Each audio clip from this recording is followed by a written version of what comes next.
Ayan, ito na nga at nayari natin siyang lagyan ng mga drawer face. Ayan, bali 4 na drawer siya. Ayan, tignan lang natin yung kanyang mga sukat. Ito nga pala is nakaabang siya sa mga ganitong upuan.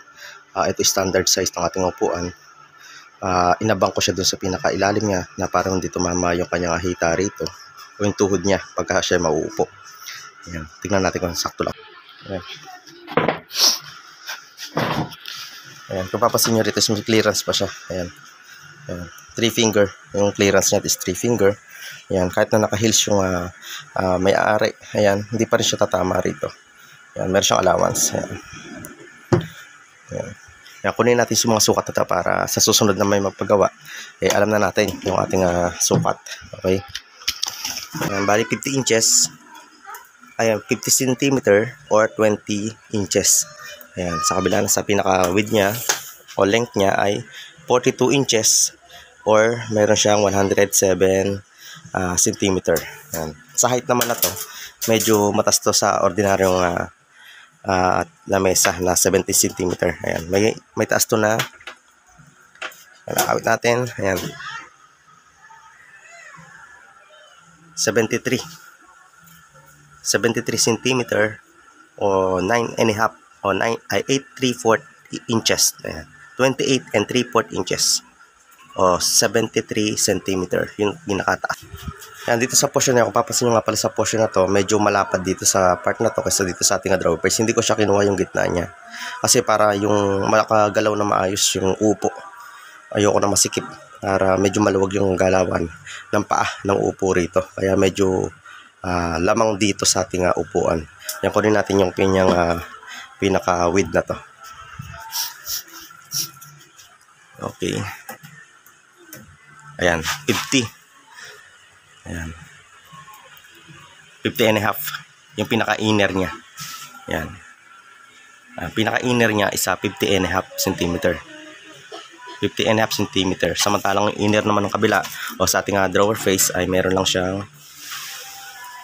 okay. Yan. 41 and a half centimeter. Yan. Bali sa dito kasi sa loob na to, meron tayo dito nga gaps. Ayan. May gaps tayo rito. Yan. Nasa 5 cm. 5 cm dito. Yan. Naka-overlap siya. 5 cm. Then dito. Ayan. 2 cm naman siya rito sa pinaka-likod. Ayan. 2 cm siya sa likod. Then sa harapan, medyo malaki tayo rito. Ayan, sa harapan niya. Ayan.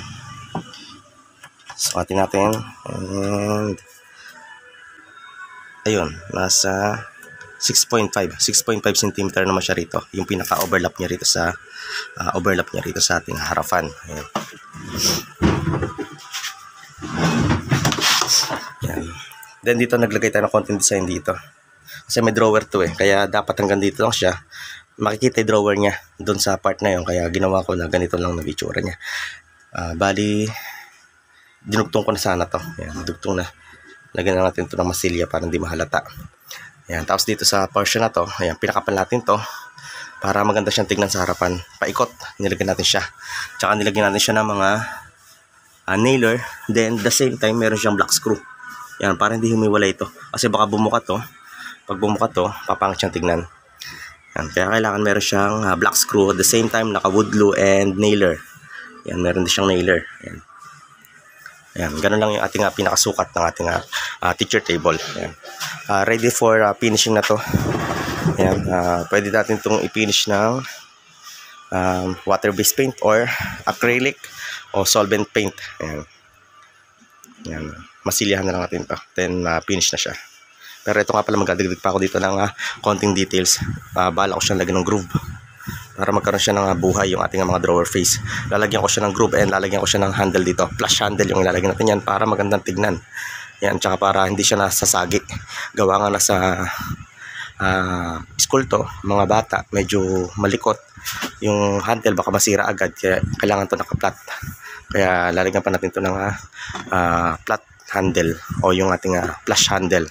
Then lalagyan natin ng konting groove para mabuhay yung kanyang mga drawer face. Ayan, ganun lang.